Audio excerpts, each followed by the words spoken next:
నమస్కారం 99 టీవీ ప్రేక్షకులందరికీ ముందుగా దసరా నవరాత్రి శుభాకాంక్షలు. నేను సహనా. ప్రస్తుతం మనతో పాటు తెలంగాణ కాంగ్రెస్ ప్రచార కమిటీ రాష్ట్ర కన్వీనర్ రమ్యారావు గారు ప్రస్తుతం మనతో పాటే ఉన్నారు. తనతో మరిన్ని విషయాలు మాట్లాడి తెలుసుకునే ప్రయత్నం అయితే చేద్దాం. నమస్కారం మేడం. నమస్కారం. బాగున్నాను. ముందుగా మీకు దసరా నవరాత్రి శుభాకాంక్షలు. Thank you. కాంగ్రెస్ ప్రభుత్వం అధికారంలోకి వచ్చి సంవత్సరంన్నరే పైగా అవుతోంది. మరి రాష్ట్ర పనితీరు ఎలా ఉంది? అంటే ఇప్పుడు వర్షాలు కూడా పడుతున్నాయి. ఎలాంటి జాగ్రత్తలు తీసుకోబోతున్నారంటే వరదల ముప్పు కూడా ఎక్కువగా ఉంది కదా హైదరాబాద్లో. గణపతి నవరాత్రుల నుంచి ఇప్పుడు దుర్గా నవరాత్రుల వరకు కూడా ప్రతిరోజు గ్రామాల నుంచి హైదరాబాద్ వరకు మంచి వర్షాలు కురుస్తున్నాయి. అంటే రాష్ట్ర పాలన చాలా బాగుంటేనే వర్షాలు కూడా సమృద్ధిగా కురుస్తాయి. కాబట్టి అంటే రాష్ట్రం మీద దేవతల ఆశీర్వాదాలు కూడా ఉన్నాయి. కాబట్టి ఇంకా ఇప్పుడు ఈ బతుకమ్మ సంబరాల్లో రాష్ట్ర ప్రభుత్వం అన్ని రకాలుగా ఏర్పాట్లు చేస్తుంది. ఈ 9 రోజులు కూడా బతుకమ్మ ఆడుకోవడానికి ఎక్కడికక్కడ గ్రామీణ స్థాయి నుంచి హైదరాబాద్ వరకు కూడా ప్రత్యేకమైన ఏర్పాట్లు, వర్షం వచ్చినా ఎలాంటి ఇబ్బందులు జరగకుండా తెలంగాణ ఆడబిడ్డలకు ప్రత్యేకమైన పండగ. కాబట్టి ఈ ప్రభుత్వం కూడా ఈ పండగని, బతుకమ్మ పండుగని ప్రతిష్టాత్మకంగా తీసుకొని అన్ని విధాలుగా ఆడబిడ్డలు, తెలంగాణ ఆడబిడ్డలు ఆడుకునే విధంగా ఏర్పాట్లు చేసింది. రోజుకొక ప్రభుత్వ పరకంగా అధికారికంగా రోజుకొక దగ్గర బతుకమ్మ ఏర్పాట్లు జరుగుతున్నాయి, ఆడుకుంటున్నాము. నిన్న మేము సెక్రటరేట్లో కూడా మంత్రులము మేము కలిసి ఆడుకోవడం జరిగింది.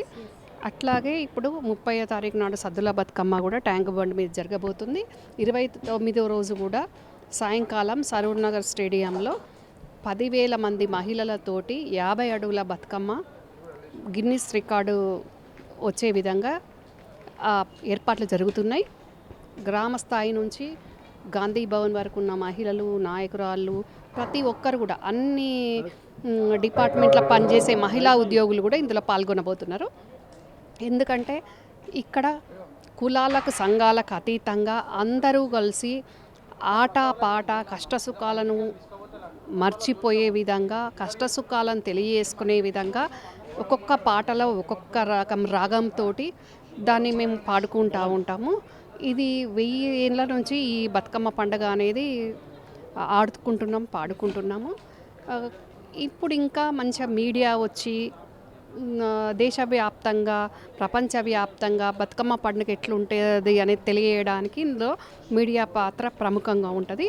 గతంలో ఏంది అని అంటే ఎక్కడికక్కడ ఏ ఊరి వాళ్ళు, ఏ కుటుంబం వాళ్ళు అక్కడ బతుకమ్మ ఆడుకునేది. కానీ ఎప్పుడైతే మీడియా వచ్చిందో, మీడియా వచ్చినప్పటి నుంచి ఇంకా మంచిగా సెలబ్రేట్ చేసుకోవడం జరుగుతుంది. వాస్తవంగా ప్రతి మీడియా కూడా బతుకమ్మ పండుగని చాలా మంచిగా చూపిస్తుంది. కాబట్టి వాళ్ళందరికీ కూడా మేము కృతజ్ఞతలు తెలియజేసుకుంటున్నాము. నేనేమంటాను అంటే గ్రామ స్థాయి నుంచి ఎక్కడ ఎవరు బతుకమ్మ ఆడుకున్నా ప్రతి మహిళకి, ప్రతి సోదరుడు తప్పకుండా సోదరుడు, తండ్రి ఉండి బతుకమ్మ పండుగ 9 రోజులు అంగరంగ వైభోగంగా ఆనందంగా జరుపుకునే విధంగా పెళ్ళైన వాళ్ళకైనా, కాని వాళ్ళకైనా, పుట్టింటికి వచ్చిన ఆడబిడ్డలను మంచి బట్టలతోటి మంచిగా వాళ్ళకి అన్ని రకాలుగా ఇప్పుడు మంచి భాద్రపద మాసంలో అమావాస్య నుండి ఎంగిలిపూల బతుకమ్మతోటి బతుకమ్మ స్టార్ట్ అవుతుంది. కాబట్టి 9 రోజులు ఆడుకొని సద్దుల బతుకమ్మ రోజు నిమజ్జనం చేస్తాం. కాబట్టి మొదటి రోజు నుంచి లాస్ట్ రోజు వరకు కూడా అన్నాదమ్ములు తోడుగా ఉండి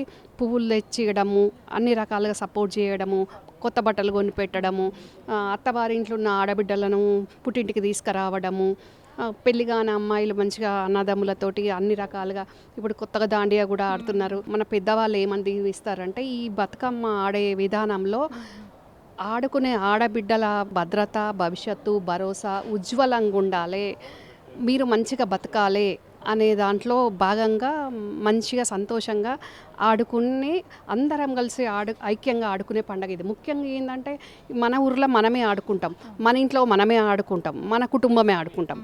కానీ ఎక్కడైనా కూడా ఇట్లా మంచి అరేంజ్మెంట్స్ చేసిన దగ్గర ఇప్పుడు ఈరోజు ఇక్కడ ఈ నవరాత్రులకు నన్ను ఇక్కడికి దర్శించుకోవడానికి ఆదిత్య కన్స్ట్రక్షన్స్ వాళ్ళు నన్ను ఇన్వైట్ చేశారు. 99 టీవీ ఆదిత్య కన్స్ట్రక్షన్స్ వాళ్ళు. మరి ఇలాంటి అమ్మవారిని విగ్రహం పెట్టి ప్రతిష్ఠించి ఇట్లా కొందరిని వీలైన ఇష్టం ఉన్న వాళ్ళు ఇన్వైట్ చేసి మాకు కూడా పూజలో పార్టిసిపేట్ చేసే అవకాశం ఇచ్చి మాకు కూడా అమ్మవారి దీవెనలు వచ్చే విధంగా వాళ్ళు కూడా కల్పించినందుకు కూడా వాళ్ళకు కూడా మేము కృతజ్ఞతలు తెలియజేసుకోవాల్సిన అవసరం ఉంది.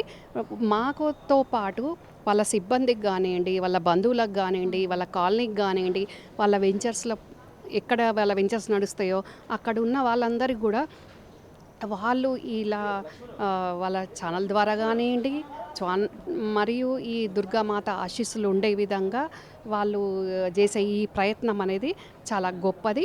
ఆ దుర్గామాత కూడా వాళ్ళ 99 టీవీని కానీ వాళ్ళ ఆదిత్య కన్స్ట్రక్షన్స్ సిబ్బందిని, అందులో పనిచేసే టీమును, వాళ్ళ ఆదిత్య కన్స్ట్రక్షన్ తోట చంద్రశేఖర్ గారి కుటుంబాన్ని, వాళ్ళ బంధువులందరినీ కూడా చల్లగా మంచిగా చూసి ఇంకా వాళ్ళు దినదినాభివృద్ధి చెంది ఇంకా నలుగురికి వాళ్ళు సహాయ సహకారాలు అందించే విధంగా అమ్మవారు దీవించాలని కోరుకుంటున్నాను. గత కొన్ని సంవత్సరాలుగా కబ్జా అయిన బతుకమ్మ కుంటను అంబర్పేటలో హైదరాబాద్లో ఆ బతుకమ్మ కుంటను కూడా హైడ్రా ద్వారా దాన్ని మొత్తం మంచిగా పూడిక తీయించి పునరుద్ధరింపజేసి ఈరోజు సాయంత్రం 6 గంటలకు మా ముఖ్యమంత్రి రేవంత్ అన్న దాన్ని ఓపెనింగ్ చేయబోతున్నారు. మంచిగా అక్కడ ఉన్న వాళ్ళందరూ ఆ బతుకమ్మ కుంట ద్వారా మంచిగా అక్కడ బోటింగ్తో పాటు బతుకమ్మ ఆడుకునేటట్టు, మంచిగా అందులో నిమజ్జనం చేసుకునేటట్టు చాలా చక్కగా ఒక మంచి చర్యకు శ్రీకారం చుట్టిండ్రు. అది తరతరాలుగా మంచిగా ఉండిపోతుంది. కాబట్టి ఇట్లా ఏ ప్రభుత్వం ఉన్నా కూడా మహిళలకు మంచి జరిగే విధంగా తెలంగాణ ఆడబిడ్డలకు అన్ని పండగల కంటే బతుకమ్మ పండుగ చాలా ఇష్టమైన ప్రత్యేకమైన పండగ. కాబట్టి ఏ ప్రభుత్వం ఉన్నా మహిళల మనోభావాలను గుర్తించి మంచిగా బతుకమ్మ ఏర్పాట్లు చేయాలి. కానీ ఇది మా పార్టీ చేస్తే మాకే వస్తుంది అనే విధంగా గతంలో వాళ్ళు చేసినట్టు కాకుండా ఎక్కడ చెరువులను పునరుద్ధరింపాలి, ఎక్కడ బతుకమ్మలు వేసుకోవాలి, ఎక్కడ బతుకమ్మ కుంటలు ఉండాలి అనే విధంగా ప్రభుత్వాలు ఆలోచించి పనిచేయాల్సిన అవసరం ఉంది. మా ప్రభుత్వం అట్లనే పనిచేస్తుంది. కాబట్టి మరి తెలంగాణ ముఖ్యంగా ఆడబిడ్డలకు బతుకమ్మ శుభాకాంక్షలు. అట్లాగే తెలంగాణలో ఉన్న ఆడబిడ్డలకు, అన్నదమ్ములు అందరికి కూడా దసరా శుభాకాంక్షలు తెలియజేస్తున్నాం. మీ 99 టీవీ యాజమాన్యానికి, సిబ్బందికి, మీ ఆదిత్య కన్స్ట్రక్షన్స్ సిబ్బందికి, యాజమాన్యానికి, ఇంత మంచి నవరాత్రుల కార్యక్రమాన్ని నిర్వహిస్తున్న వాళ్ళకి అందరికి కూడా పేరు పేరున కృతజ్ఞతలు తెలియజేసుకుంటూ